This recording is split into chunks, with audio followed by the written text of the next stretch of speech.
two old favorites, one jaw-dropping quilt.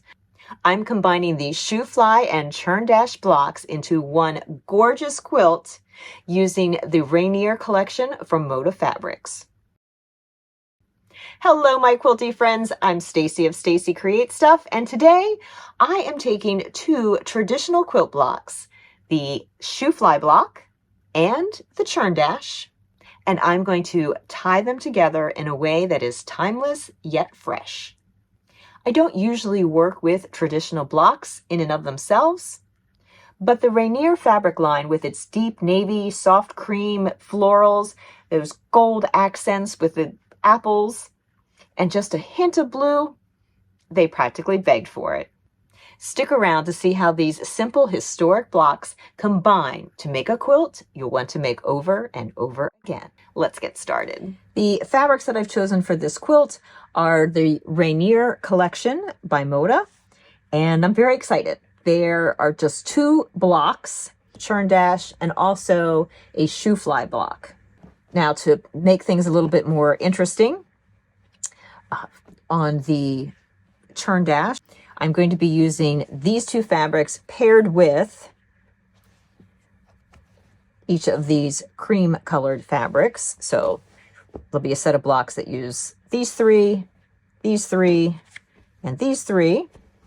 And then for the Shoo Fly block, it will be these two fabrics mixed with this navy, then this one, and finally this last one.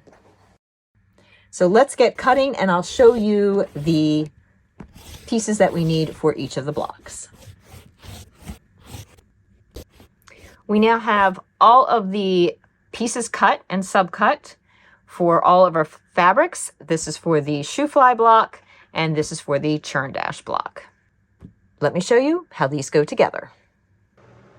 Let's start with the Shoo Fly block, which is the darker colored block.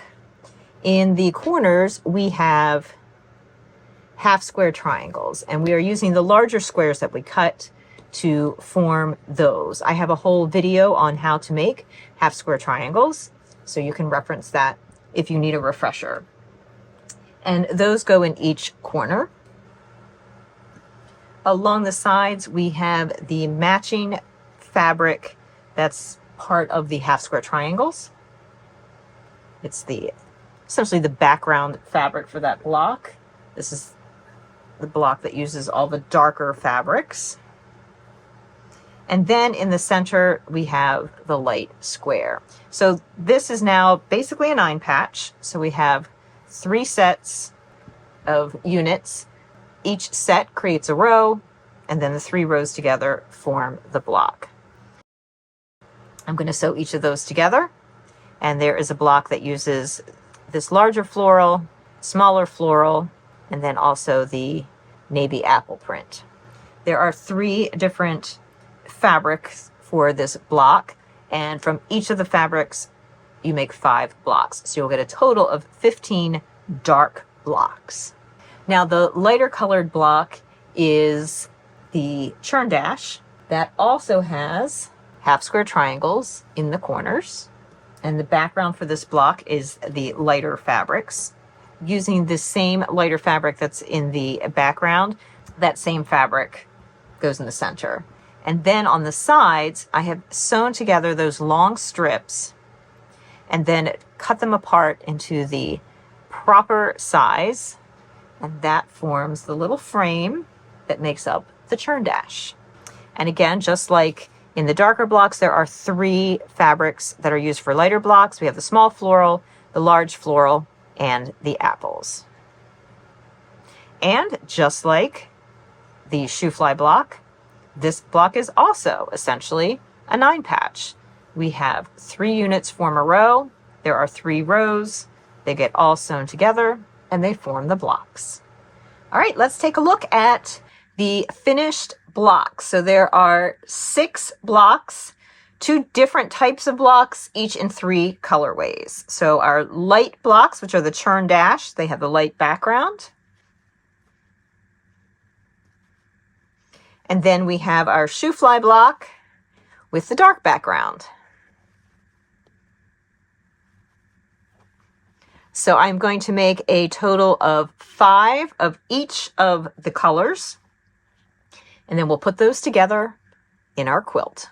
Here is the first row of the quilt, and you can see all I am doing is alternating between a dark background and a light background, and there are 5 blocks across to make a row, and there will be 6 rows altogether. And that's our quilt. 2 classic blocks, 1 beautiful finish. I hope this inspires you to take a fresh look at some traditional blocks and see how you can marry those together to make something that is truly timeless. There are kits available for the Rainier quilt from my favorite quilt shop, Vintage Pink and Green. Links are in the description below, or you can use the QR code here on the screen. If you enjoyed this video, I hope you will give it a like, and don't forget to subscribe to my channel. It is free to subscribe, and there'll be another video tutorial coming right here.